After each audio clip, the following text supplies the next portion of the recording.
Hello दोस्तों, solidity fundamental course में आपका स्वागत है। मेरा नाम अंजलि है और इस कोर्स में मैं आपकी गाइड रहूंगी। आज का पार्ट हमारा इस कोर्स का आखिरी पार्ट है और इसका नाम है मेमोरी, स्टोरेज और स्टैक।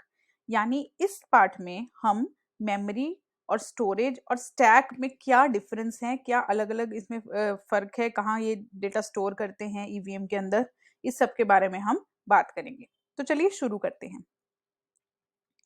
सबसे पहले ये बात जान लीजिए कि हमने ये अपने पुराने लेसन्स में ये बात पढ़ ली है कि जो हमारा स्मार्ट कॉन्ट्रैक्ट होता है, जो हमारा इथीरियम के अंदर हम स्मार्ट कॉन्ट्रैक्ट लिखते हैं, वो जो अल्टीमेटली होता है वो ईवीएम के ऊपर जाके डिप्लॉय होता है। डिप्लॉय का मतलब ईवीएम एक स्टैक मशीन है, स्टैंड अलोन आइसोलेटेड, मतलब एक अलग पड़ी आइसोलेटेड मशीन है जिसके ऊपर जाके ये सारी चीजें डिप्लॉय होती हैं, जिसके ऊपर स्थापित होती हैं। तो जो हमारा ईवीएम है, अब उसके अंदर बहुत सारे सेक्शंस बने हुए हैं। तो जो हमारी पूरी की पूरी ब्लॉकचेन का डेटा है वो कहाँ पे आ रहा है? ईवीएम के ऊपर आ रहा है। बट अब ईवीएम भी हर कॉन्ट्रैक्ट लेवल पे कुछ चीजों को स्टोर करती है, कुछ चीजों को एक साथ अलग तरीके से स्टोर करती है। इसके लिए उसने अलग अलग सेक्शन बनाए हुए हैं। तो जब हमें अपना कुछ भी डेटा हम स्मार्ट कॉन्ट्रैक्ट में लिखते हैं, उसको जब हमें स्टोर करना होता है ईवीएम के अंदर, हमारे पास तीन ऑप्शन होते हैं।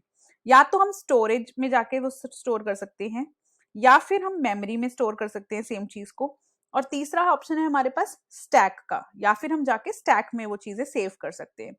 तो ये तीनों चीजें जो है वो एक्चुअली हमारी ईवीएम के अंदर ही बनी हुई हैं।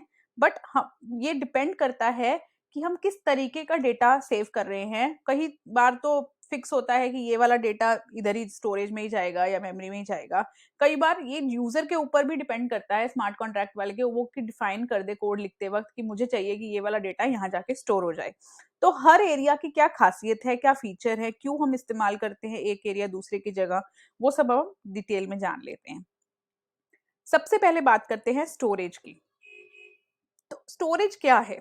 तो आप समझ लीजिए, सारा जो परमानेंट इंफॉर्मेशन है आपकी ब्लॉकचेन की, जो भी आप कॉन्ट्रैक्ट लेवल पे इंफॉर्मेशन जो आप सेव करते हो, जिसको हम स्टेट वेरिएबल्स भी बोलते हैं, जो भी कॉन्ट्रैक्ट लेवल परमानेंट इंफॉर्मेशन है आपकी, जो ब्लॉकचेन की स्टेट को बनाती है, ऐसे में हमने पहले भी बात कर रहा है, तो वो सारा डेटा स्टोरेज में जाके हमेशा स्टोर होता है, क्योंकि उस डेटा को परसिस्टेंट रहना पड़ेगा, परमानेंट रहना पड़ेगा विद इन डिफरेंट कॉल्स। मतलब ब्लॉकचेन के एक स्मार्ट कॉन्ट्रैक्ट आपने एग्जीक्यूट कर दिया, अब उसके फंक्शन बार बार कॉल कर रहे हो, एक फंक्शन फिर कभी दूसरा फंक्शन कॉल कर रहे हो, बट दोनों फंक्शंस के बीच में भी जो डेटा है उसको परमानेंट वहीं पे रहना है। अगर ऐसी आपकी रिक्वायरमेंट है तो वो डेटा कहाँ जाएगा? स्टोरेज में जाएगा। तो बाय डिफॉल्ट आपके कॉन्ट्रैक्ट लेवल पे आपने जो भी वेरिएबल्स डिफाइन करे हैं वो हमेशा स्टोरेज में जाते हैं। और हर कॉन्ट्रैक्ट की अपनी एक अलग स्टोरेज होती है, ये बहुत इंपॉर्टेंट पॉइंट है। ईवीएम के अंदर हमने बोला कई सेक्शन होते हैं, स्टोरेज, मेमोरी, स्टैक, पर जो स्टोरेज है उसमें भी हर कॉन्ट्रैक्ट की अपनी डेडिकेटेड स्टोरेज एरिया मार्क्ड होती है कि इस कॉन्ट्रैक्ट की स्टोरेज एरिया ये है, इस कॉन्ट्रैक्ट के सारे जो स्टोरेज लेवल के, कॉन्ट्रैक्ट लेवल के जो भी वेरिएबल्स हैं वो सारे यहाँ आके स्टोर होंगे। जैसा कि बताया कि ये स्थायी हैं, मतलब परमानेंट हैं, परसिस्टेंट हैं, दो तीन फंक्शन कॉल्स भी हो जाएं, सब में भी ये जो डेटा है ये हमेशा परसिस्टेंट रहता है। अब क्योंकि ये परमानेंट है तो हम समझ सकते हैं कि ये महंगा होगा, इसलिए गैस कंजम्पशन इसकी महंगी होती है। यही इसका नुकसान है कि ये बहुत ज़्यादा कॉस्टली और एक्सपेंसिव होता है और बहुत गैस कंज्यूम करता है, क्योंकि हर चीज़ ब्लॉकचेन पे सेव करना बहुत डिफिकल्ट है। ऐसा अगर ना होता तो फिर तो हम सारा का सारा डेटा हम क्यों कहीं और सेव करते हैं, हम चाहते हैं कि सारा डेटा ब्लॉकचेन पे ही सेव हो जाए, बट उसको कुछ डिफिकल्ट होने की वजह से उसको एक्सपेंसिव बना रखा है और लॉट ऑफ इसमें गैस भी हमारी खर्च होती है। इसलिए जो वेरिएबल्स हमारे लिए बहुत जरूरी होते हैं हम सिर्फ उन्हीं को यहाँ पे सेव करते हैं। अब स्टोरेज में जो डेटा सेव होता है उसका तरीका क्या है स्टोर करने का? की वैल्यू स्टोर, यानी की और वैल्यू का स्टोर, मतलब जैसे हैशिंग होती है, हमारी हैश वैल्यू वाला सिस्टम होता है, वैसे ही तो अलग अलग तरीकों से चीजें स्टोर होती हैं। स्टोरेज एरिया में जो चीजें सेव होती हैं, एक की होती है, उसके कॉरेस्पॉन्डिंग एक वैल्यू होती है, और ये स्टोर होती है 256 बिट के स्लॉट्स में। 256 बिट का मतलब 32 बाइट्स होता है, और हम कहते हैं 32 बाइट्स मतलब एक वर्ड, जो हमारा वर्ड होता है वो 32 बाइट्स का होता है। तो ये आप कह सकते हो कि जो स्टोरेज है वो उसमें एक वन वर्ड के स्लॉट्स होते हैं जिसके अंदर भरती है इंफॉर्मेशन। तो स्लॉट बाय स्लॉट इंफॉर्मेशन भरती है, की वैल्यू पेयर की स्कीम में भरती है।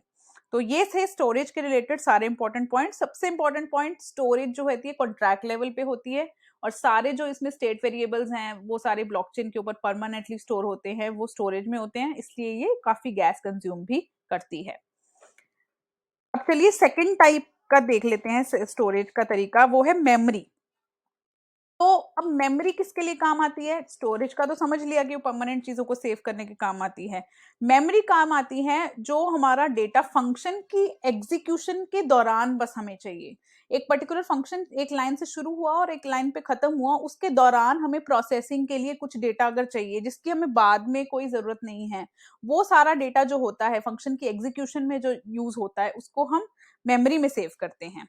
और यहाँ पे जो डेटा होता है वो टेम्पररीली स्टोर होता है, अस्थायी डेटा होता है। माने कि अब अगर आपने फंक्शन के पैरामीटर्स कुछ पास करे, अब आप मिंटिंग के लिए आपने यूजर का एड्रेस पास करा, तो जितनी देर तक वो मिंटिंग फंक्शन चल रहा है, एग्जीक्यूट हो रहा है, वो जो एड्रेस आपने आर्ग्यूमेंट में पास करा वो मेमोरी में सेव रहेगा। पर जैसे ही आपकी फंक्शन की एग्जीक्यूशन खत्म हो गई, आपका एनएफटी मिंट हो गया, तो वो मेमोरी से निकाल दिया जाएगा, वो एड्रेस, वो आर्ग्यूमेंट्स जो भी फंक्शन के थे वो निकाल दिए जाएंगे, क्योंकि अब वो उनका कोई काम नहीं रहा। तो ये मेमोरी का होता है काम, जब तक फंक्शन एग्जीक्यूशन रहेगी वो रहेगा सेव, उसके बाद निकाल दिया जाएगा।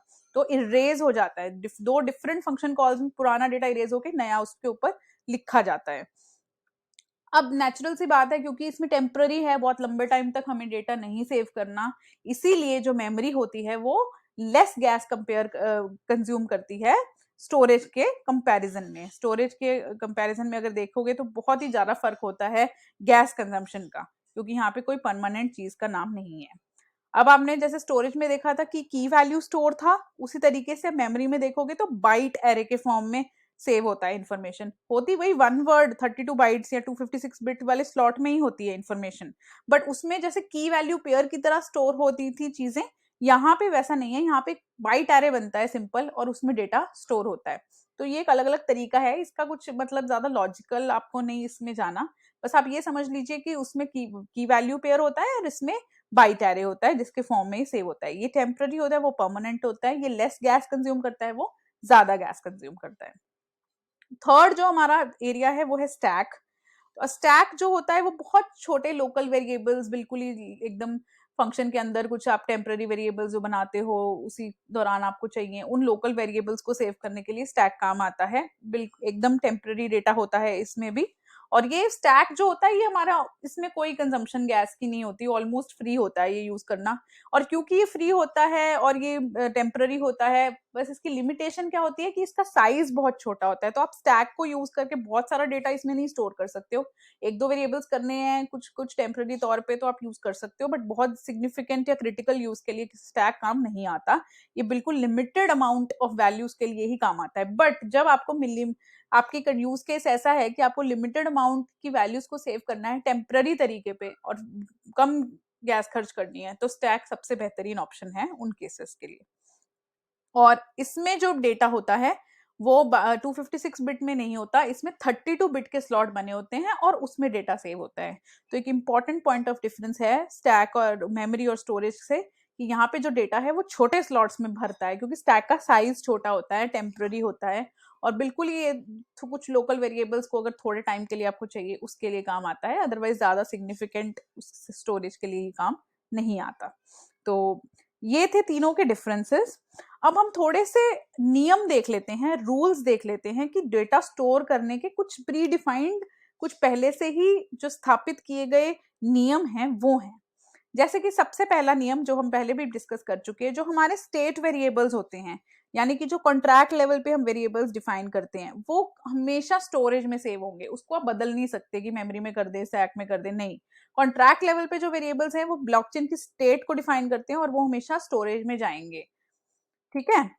दूसरा, फंक्शन की आर्ग्यूमेंट्स, उसमें भी आप चेंज नहीं कर सकते हो, जो आपकी फंक्शन की आर्ग्यूमेंट्स हैं वो बाय डिफॉल्ट हमेशा मेमोरी में ही सेव होती है। और तो और अगर आप कोई एरे टाइप जैसे स्ट्रिंग है उसको अगर आप पैरामीटर में लिख रहे हो फंक्शन में, तो आपको साथ में एक मेमोरी वर्ड लिखना जरूरी पड़ता है। ये हमने अपने कोड में देखा है, जब भी हम स्ट्रिंग पास कर रहे थे हम स्ट्रिंग मेमोरी एबीसीडी ऐसे लिख रहे थे। सो स्ट्रिंग के साथ मेमोरी हम अलग से लिख रहे थे कि भाई ये मेमोरी में सेव होगी, आप नहीं लिखोगे तो एरर आ जाएगा।